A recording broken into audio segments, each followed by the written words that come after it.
Some people grow up carrying a gentleness they never truly chose, a gentleness shaped in childhood on the days they learned that to keep the house quiet, they had to keep themselves small. And so they became softer than their heart wanted to be, gentler than their spirit could bear, quieter than any child should ever have to be. To the world, it looks like a personality, kind, agreeable, understanding, always putting others first. But if you look into their eyes on long evenings, when warm yellow light falls slowly across their cheek, you'll see what almost no one sees. That gentleness was never a gift. It was armor, a delicate shield they were forced to wear long before they even knew how to name their sadness.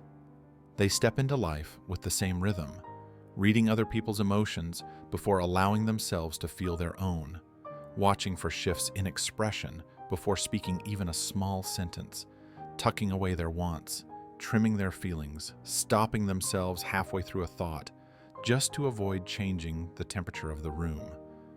A glance that drifts away makes them think they've done something wrong. A sigh makes their heart sink, as if the world is disappointed in them.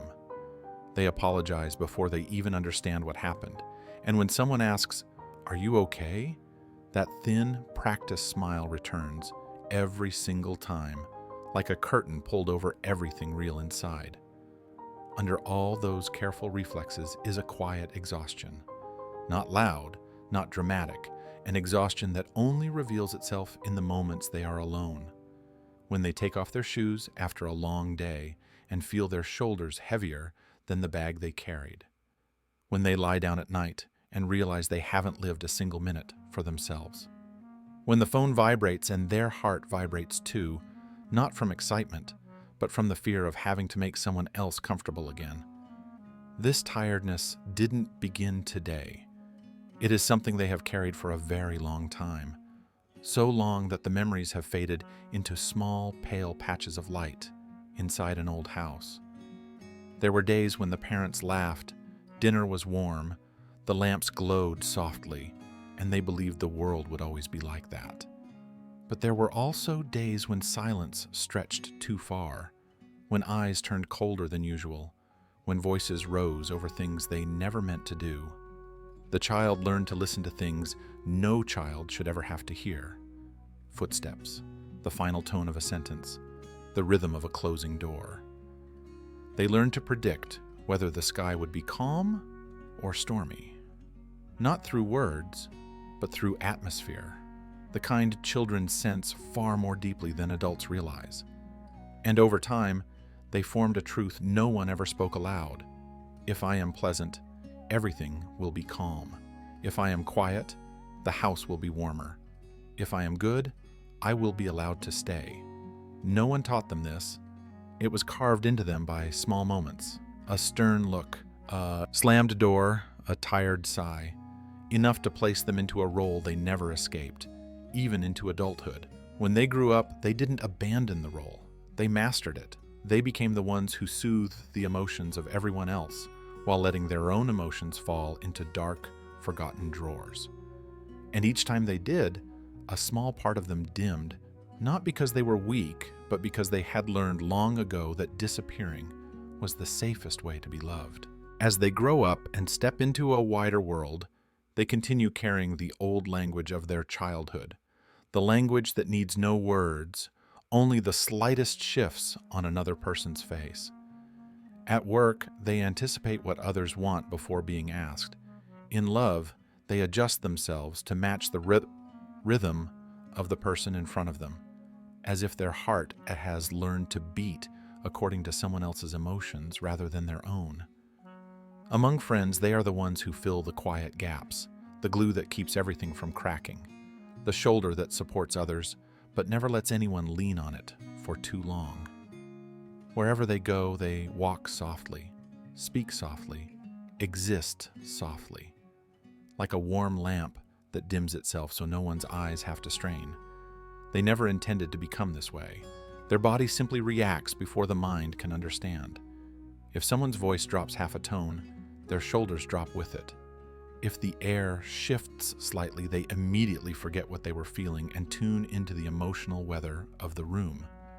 They live in two layers of reality, one for the world, where they are calm, agreeable, understanding, and another they hide carefully, where they are exhausted from keeping everything peaceful. There are evenings after work when they stand before an elevator, with their heart pounding as if awaiting criticism, even though nothing is wrong. There are nights when they lie awake, tracing every thought to make sure they didn't unintentionally hurt someone.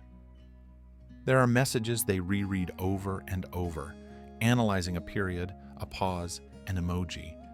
These things may seem small to others, but to them they carry weight. The weight of a life that appears light, but is heavy in every delicate corner. The more they try to please, the further they drift from themselves. It feels as though they are living the version of themselves that everyone else prefers, not the one they long to become. There are desires thin as paper that they still hide, not because they are wrong, but because they fear those desires might inconvenience someone. There are emotions locked away for so long that when their heart aches, they barely know what to call it. There are sentences they wish to speak, but they always get stuck at the back of the throat, right before becoming sound. Sometimes, in a moment of deep weariness, they realize they no longer know what they truly want. They've lived according to others for so long that their inner map has faded into blank space. When someone asks, "What do you like?" the silence that comes isn't emptiness. It's a memory of how many times they've pushed themselves aside to keep the peace. And there are moments when they wonder, if one day they stopped being so easy, would anyone stay? If they stopped forcing a smile, if they stopped speaking softly, if they stopped nodding, would the world shift away from them? They fear this question. They fear the silence after a refusal. They fear the disappointed look. They fear being thrown back into the loneliness of the child who once stood in a quiet room, wondering what they did wrong. So they continue repeating the old pattern, smiling when their heart wants to fall apart, agreeing when their chest wants to rest, staying silent when their soul wants to speak. They become the one who keeps the balance for everyone, even as they themselves are standing on a tightrope as thin as breath. And each time they do, another small part of them grows tired, not because they are weak, but because they have spent a lifetime exchanging pieces of themselves just to keep others close. One ordinary afternoon, after a long day spent trying to keep everything running smoothly, they stood before their bedroom door longer than usual. The late sunlight fell across their hand in a warm, golden shade, and in that brief moment, they heard the quiet fatigue inside them, a kind of tiredness that wasn't angry, wasn't bitter, just a soft knock against the chest, reminding them how many things they had been carrying that were never theirs to hold. Nothing dramatic happened. It was simply the first time in a very long while that they could truly feel themselves. Their phone buzzed. Someone asked for a small favor. Usually the words, "Sure, I'll handle it," would rise instinctively without a pause, but this time, their finger hesitated on the screen. They stared at the message longer than necessary, as if they needed a moment to check in with their own heart before falling back into the old reflex of pleasing others. And that tiny pause, thin as breath, barely noticeable, caught their attention. Not because they refused, not because they agreed, but because for the first time, they didn't rush toward someone else's comfort before acknowledging their own. That moment felt like a narrow slit of light in an old familiar room. A narrow slit just wide enough for them to realize that the self inside them still existed. Not loud, not demanding, just standing there patiently, waiting to be seen again. It whispered a very simple question. And what about me? A question they had avoided for years. That night, they sat by the window. Outside, the wind brushed against the evening, carrying a soft chill. Inside, the warm lamp cast a small circle of light around their hands, and in that quiet space, They let their face soften for the first time, no longer hiding the tiredness. It wasn't the kind of exhaustion that breaks you. It was the tiredness of a heart that had held too much just to keep everyone else steady. They tried saying something they had never dared to say before. "I'm tired." The words were barely audible, almost dissolving into the air, but to them it felt like a wave finally touching the shore after years of only feeling wind. They didn't say it for anyone to hear. They said it for themselves, to confirm that their emotions were real and that they were allowed to exist. The next day, when someone asked them for help, they didn't say no, but they didn't say yes either. They simply answered, "Let me check on that first." A gentle reply, safe, without conflict. But inside it was something new. They were no longer reacting from fear. They were responding from self-consideration, something they had forgotten how to do.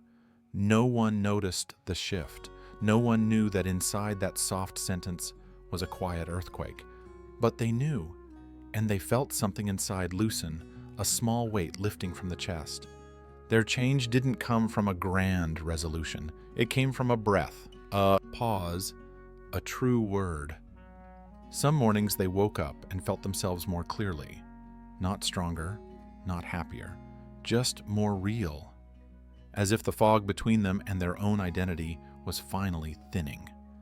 They began sensing their own small needs, the ones long buried beneath the noise of trying to please everyone else. Small things like wanting to rest, wanting quiet, wanting to hear the sound of their own true voice. And from those delicate shifts, the journey back to themselves began. Slow, gentle, but undeniably real. From those days onward, they began granting themselves small permissions they had never dared to claim before. When tired, they let themselves sit a little longer instead of springing up to continue being the agreeable one. When someone asked for help and they knew they had no strength left, they no longer rushed to nod. They let the answer drift slowly through a single breath, a breath long enough for their heart to ask itself, "Can I still carry this?" And sometimes they replied with something very small, "I'm a bit tired today." The words sounded ordinary, but for them it felt like laying the first brick of a more honest life. At first, every time they spoke the truth, their chest tightened in that old familiar way, as if they had broken some invisible rule they had lived under since childhood. But then they realized the world didn't fall apart. No one left them just because they said no. No one got angry because they needed rest. No one demanded that they stay strong forever. What had frightened them for so many years was never other people's reaction. It was the memory of a child who once learned that safety must be purchased with disappearance. When night settled and the warm lamp cast long golden streaks across the floor, they felt themselves becoming more present in their own life, not as a shadow adjusting to the moods of others, not as the one who must constantly run behind the scenes to keep everything calm. They sat by the window, hands around a warm cup, and for the first time, their breath felt like it belonged to them, not as a way of soothing others, but as a way of sustaining themselves. They began listening to the small needs that had been drowned out for years, the need to rest, to be quiet, to have time alone, to stop holding everything together. They realized they had limits, and that limits were not shameful. They were simply the human parts they had buried under layers of being easy for far too long. The past was still there. It didn't vanish overnight, but they looked at it with different eyes. Eyes that understood the child in them had done everything it needed to survive. With that understanding, they blamed themselves less, feared themselves less, and the tightness around their memories began to soften.